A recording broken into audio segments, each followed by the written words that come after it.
Now recognize the gentleman from New York, Mr. Lawler, for 5 minutes. Thank you, Mr. Chairman. Like many of my colleagues, I'm alarmed that we continue to see an onslaught of proposed partisan rules by the federal banking agencies that will significantly increase costs to banks without commensurate benefits.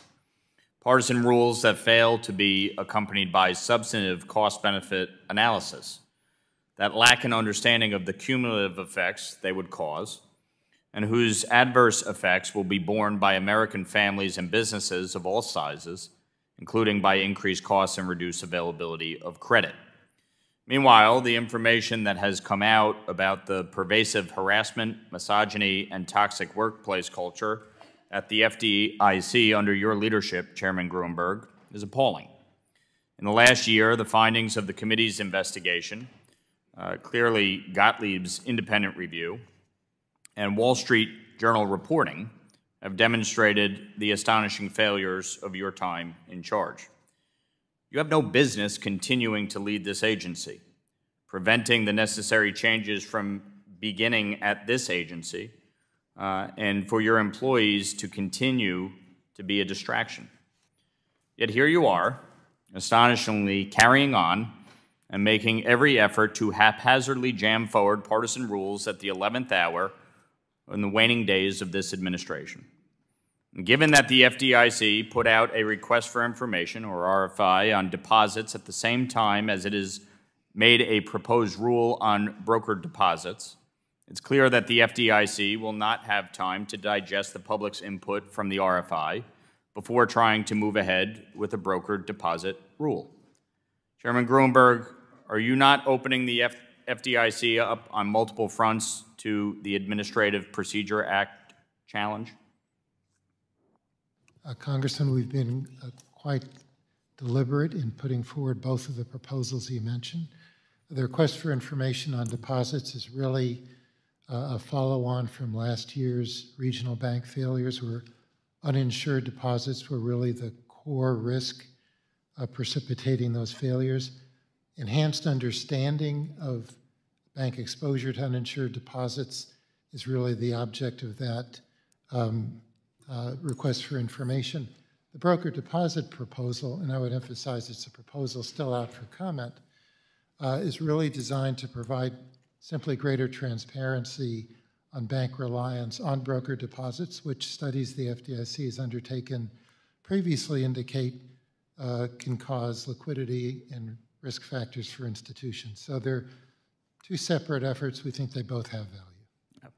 Do you believe by January 19th, your stated date of resignation, that you will be able to digest the public's input on these two proposals? We're receiving comment on both. As I indicated, the request for information is simply feedback we're seeking from the industry.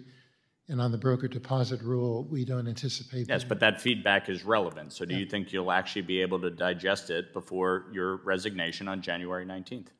I think we will have that information before there's final action on the broker deposit. And are you going to try to take final action before you resign? As I indicated, that's still out for comment, and we don't anticipate acting on it prior to the end of the president's term. In recent months, the FDIC has been requiring asset management firms to enter into new passivity agreements with the agency or potentially be found in noncompliance despite the comment period of the proposed rulemaking still being open.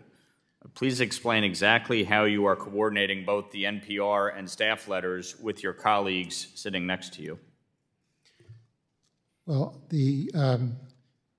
we've put out a notice of proposed rulemaking that deals with a rule the FDIC currently has in place that constrains our ability to require notice if a investment company gets a controlling interest in a bank. And the only thing this proposed rulemaking would do is restore the FDIC's discretion if an investor takes a controlling interest in a bank we supervise to require notice of that. We have sent letters to a couple of asset managers separately seeking an understanding of how their investments, controlling investments in FDIC-insured banks for which we're the primary supervisor is exercised. Vice Chair Barr and Acting Controller Sue, do you believe that the FDIC should be doing more? Yes or no? I think that the existing system adequately protects the passivity agreements that we have with the relevant entities. You feel adequately informed? Pardon me? You feel like you have adequately been informed through this process? Yes. I think the agency should strive to have a similar view on the issue. I yield back.